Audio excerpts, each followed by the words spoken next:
Alright, so my latest Suunto has just arrived, which I'm quite surprised. I only ordered it yesterday from Suunto, and it came this morning, so I'm a bit surprised about that. So this is the Suunto Core Regular. Those who know the Suunto Core know that this is the one it normally comes in. It's the all black, which has a just blacked out screen. And I actually didn't realize they made a regular version of it. I was just surfing the net on Suunto's website, and I saw this. Now, they are discontinuing this model, and they've reduced the price, but I think they made a mistake when I ordered the watch. It actually, at full retail, it's £269. But yesterday it was, let me just see, I'm sorry, I'm looking through the viewfinder, so it's a bit difficult to see where all the places are to cut.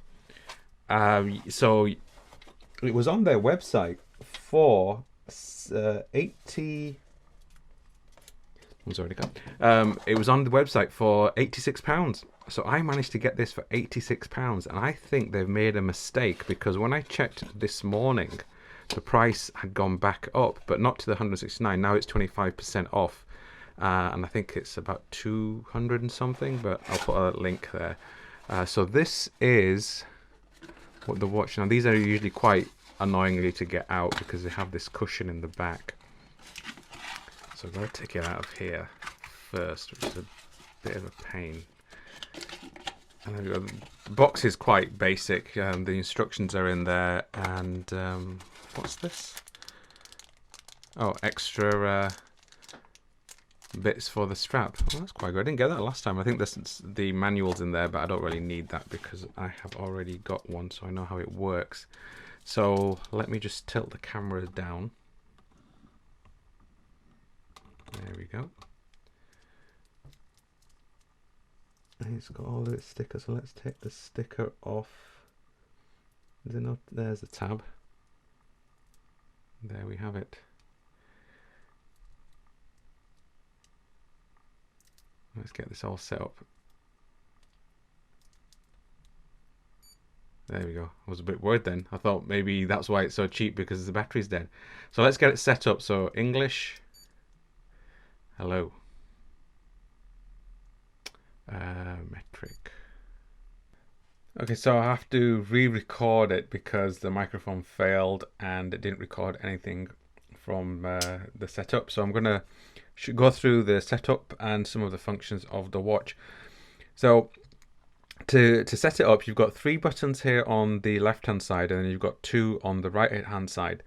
Now to get into your setup menu, you press the middle button on the right hand side, press and hold, and you'll see it goes through a function. So this is the setup menu.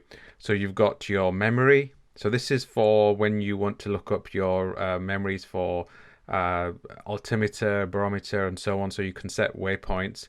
And if you want to memorize certain times and dates, it will do so. And then press. Now, if you look at the screen, you can see little markers here and here, here. So these tell you what to press. So if you press this one, it will take it down. Now, let's try it again. Been talking too long. So if you press the bottom one, it will take you to the down function. So it will go down to there. And then if you press this one, it'll take you backwards. Then if you press the top one where it's got the plus, that will take you back to the home screen. So let me just show you. If you press that one, it goes straight back to the home section. So if to go back into the menu again, press and hold, press the bottom one. That takes you to the date, time and date. So if you want to get into that function, press the middle key again. So it takes you to your alarm. To set it, press again the middle. So you can see it's always got little markers here to show you exactly what to do. So you've got an arrow here to show you down, an arrow here to show you up. So at the moment the alarm is off. So if you press the top one, it will turn the alarm on. Press the middle one, it will take you to your hours. Press it again, take you to your minutes. Again, you use your little arrow here. So if you want to plus it, so if you press and hold, it will zip through the minutes. Same with the hours. And then if you press again, it's all set. So if you go to the next one, takes you to your countdown. Same thing again. Press the middle, take you to your minutes, plus and minus seconds. So the countdown is for 99 minutes. So you can set it for 99 minutes and 59 seconds. So basically 100 minutes. Same thing with the time. Press the middle. So this is to set your normal time. So hours, minutes, seconds. So you can set it precisely to whatever minutes you want and seconds you want. So once you're there, press that, it goes back to your time. Middle one, bottom one again, takes to your dual time, so that's set for another time zone. Same as setting just your normal time. Skip through up and down for your time, minutes, and it's set. And then your date. Now your date, what it does, it first asks you your year, whatever year you're in. Put your year in, plus or minus. I think this one, it started at 20 something. I can't remember now. So once you set your year, press the middle again. Stick to the next one, month, day. And then as you're moving your day, you'll see it will change Tuesday, Wednesday, Thursday, so on, so on. So you don't need to set your whatever day of the week it is. And then press the middle again. And that sets your date. And that's that menu. So if you go back, if you press this one here, this button here, it goes backwards. So it takes you to your main menu or your setting menus.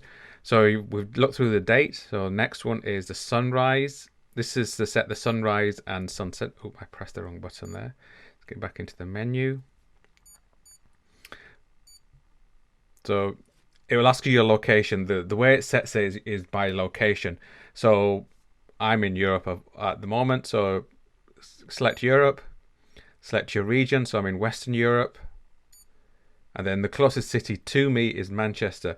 So the downside of this is it's not 100% accurate to your city. So the closest city to you could be about 100 miles away or 50 miles away. So it's not going to be that accurate. So if you want something more of your sunset, sunrise time, this will give you a rough general idea, but not 100%. So select it by the middle one. That's your sunset, sunrise. And this is your barometer and altimeter. Now, with your barometer and altimeter, what you have to do is you need to set your actual base for your altitude. So you look up wherever city you are or whatever point you are around the world, and get your altitude, and then you program that into your altitude. And then that way it will go up and down according to that baseline. So that's something that you need to do online. I haven't done that yet because I have to look it up. The next one is a really helpful thing. I always have this one set on storm alarm. What happens is it checks the air pressure. So when a storm is coming, so this is really useful if you're out in the countryside, out in the wilderness, and it will tell you that a storm is coming. And it does work. I was actually surprised at how accurate this is. A really good function to have if you're out and about. So definitely turn this one on if you have this watch. And then go back. So then you have your compass. Now to set your compass, it doesn't come. You need to actually calibrate it. So when it comes, you come to your function here, and then it will tell you to rotate the watch. So you just got to keep it flat and rotate it. Now it does take a bit of time sometimes. I rotated it for about almost 2 minutes before it actually changed to the calibration that it's set. But once it's set, I would calibrate this every so often because it can get thrown out and it's gone back to the time. So let's go back. So we've done the compass, and then you've got your general. So this is for your button tones, your tone. I would leave this on. So this is all your little buttons here. So I'd leave that on because it's something really worth having. I think you will get used to where all the buttons functions are, but they're just handy to have. Now your backlight. This is your light button, your right bottom. So this will turn your backlight on. I'll do a shot of the backlight. So this is what the backlight looks like. It's a lot better than the black one, I think. The black one does glow, but this is just a lot better. Now with the backlight, you can have set the light button to that one, or you can have it to set to any button. So what happens is whatever button you press, the light will come on. This is something I wouldn't recommend because it will drain your battery like anything. So I would just stick to the backlight to be on the bottom right. It just makes life a little bit easier. And then you've got your languages. So as you saw at the beginning, I selected English because it's English. And that's all the functions. So you've got all of your functions there. Now it is a bit of a pain sometimes when you want to set your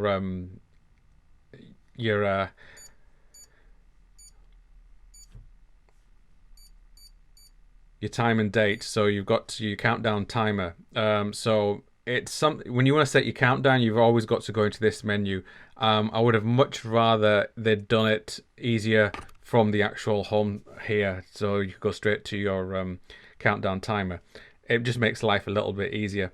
So to go through the functions, you've got your bottom left. So once you press that, this is a screen that I normally leave it to. So I'll have my time and date. And then you see this little marker every second. So that's your running seconds. Now, when you press the bottom left, you can see the seconds also come here. So you can have this and this if you wanted, if you didn't want the time and date. I tend to leave it time and date because I don't need to be 100% accurate. But if you wanted to count your seconds just by glancing at it, you can turn that on. Press it again. So that is your dual time. So whatever time zone, your second time zone you've set it to, that's really helpful. This is very good for when I was traveling with my other one. It just makes life a little bit easier. So you can either have this one at your hometown and then change this to whatever your country you're into.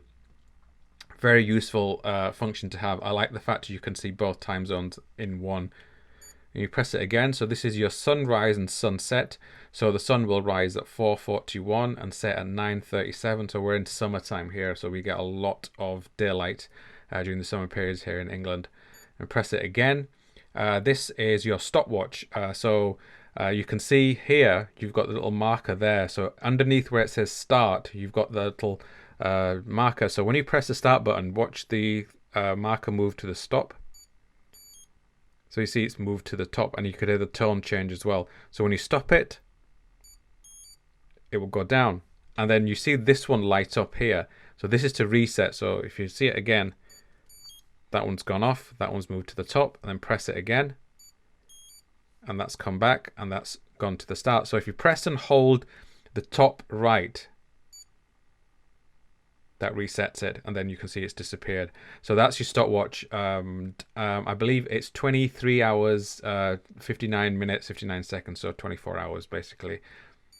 And then you have your timer. So again, your timer you've got to set in the menu for your settings, which I would have much rather they'd have a way of doing it here. It would save time. Same as the stopwatch. Top left press, and it starts it and stops it. And then you can turn everything else off apart from your time if you want just to have that. As I said, I prefer to have it at this function. I just like to know my time and date and daytime, what day it is. It just makes life a little bit easier. And I do like the fact that this has got this running second all the way around. On the regular, you can see it has all the stop, start, light, mode, and so on and so on. But on the all black, it doesn't have any of this. To be honest, I prefer the all black in that way. This does take a lot of space. I don't think this should necessarily needed it because if it didn't have it in the all black, you don't really need it on here. To go to your barometer and altimeter and compass, so you press the middle key on the right hand side. So that takes you to your altimeter. So you've got, at the moment it says 81. So I don't know if that's accurate or not because I haven't set it. Then at the bottom you have your temperature. Now, in my video of the other Suunto, I did say about the temperature. I don't really take much notice of the temperature because the watch is on my wrist. It's actually reading my wrist. It's reading the temperature there, so it's not actually air temperature. The only way you can do that is if you actually take the wrist watch off your wrist and then just put it down and just leave it for some time, and then it will register whatever the air temperature is. So I think more of a gimmicky thing. I don't think it's something that I guess it could become handy if you have your watch on the outside of, say, your jacket. Now, one of the good things about this strap is they have got all the way to the end, so you could fit this around a really thick coat or jacket. So you could use it in that way. So if you've got this on a big heavy coat, it would fit, and then it would give you more of the outside temperature. So that way it would work. Also here you've got your time, so that's another thing I really like. So you can have your altimeter, but you can also see your time. Some other watches, they won't have that. So you press it again, that takes you to your compass. So this little marker here is your, let me take my finger away, that shows you your I'll use this instead. Is that any better? No, it's not. That will take you to your heading, so that's your north setting. So wherever you move your wrist, it will go to north there. So and then obviously it's got your heading there. Now the other good thing about this is that this is rotatable left and right, so you can set your whatever heading you want to go to. It just makes life easy, so you know how to, it's that way. Now again, referencing back the all black, this doesn't have any luminous pips at the top, yet the all black does. So that makes life a little bit easier for the all black. So when you move it around to wherever you want, it's much quicker to see, all right, those are the pips there. So I like that. Why they didn't put it on this one, I have no idea. It would have been nicer to have that. And then press it again, and that takes you back to your home screen. All in all, I think I got an absolute bargain price for this watch. I wouldn't have bought it for that price. I wouldn't have bought it for the price it is at the moment. It's a £201.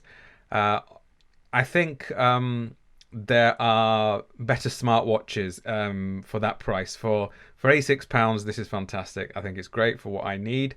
I just need a general watch when I can wear at the gym, when I'm out in the countryside. It can give me my heading if I need it to, and it's something that I can wear. And I don't have to worry about it. It gets scratched up. They're very tough watches. I mean, this one I've had now for 5 years, and if you look at the condition of it, you wouldn't think it's 5 years old. In the back of the watch, you've got this you've got this steel backing. So on the back you can see it's got 30-meter water resistant. Now a lot of people message me when I put the video of this one, or the review of this one. They seem to think that this is a diver's watch, but it's not. It's an altimeter, not a depth gauge. So Suunto do make dive watches. I have a Suunto D3 as my dive watch. So they do make fantastic dive watches. That's why I like Suunto so much. This is now my 4th Suunto that I have in my collection. So I've got this one, the other all black, a Vector, and my dive watch. They make fantastic tough watches. So this is 30 meters water resistant. Now some people will say to you, don't take it swimming, don't take it in the water. It's absolutely fine, as long as the seal is okay. Now you can change this yourself. You just put a coin in there and it'll just open up to change the battery. But if you're going to do that, buy the pack where it's got the new seals in, because if you don't seal it, then water will get in. Then don't take it swimming or anything else. Or if you're going to buy one of these second hand, change the seal if you're going to take it anywhere near water. I've never had any problems with my other watches when they've been sealed properly. My first Vector did have a problem because of the seal. It didn't seal properly and condensation just kept getting in, even by me just wearing it. So you can take it swimming, don't worry about it, especially if it's a brand new watch. I'll wear this. I've gone swimming with my all black with in a pool, in the sea. I've not had any issues. I've gone snorkeling in it, so it's absolutely fine. You're not going to have any issues with it. But a fantastic watch. Really happy that I got it at that price. Keep checking the website. like they made a mistake. I definitely think they've made a mistake with it yesterday because it's changed today. So keep your eye on the website. They may have some sort of glitch or something. And if you do get the chance to buy it at for that price, I would highly recommend this watch. It's an absolute bargain for that price.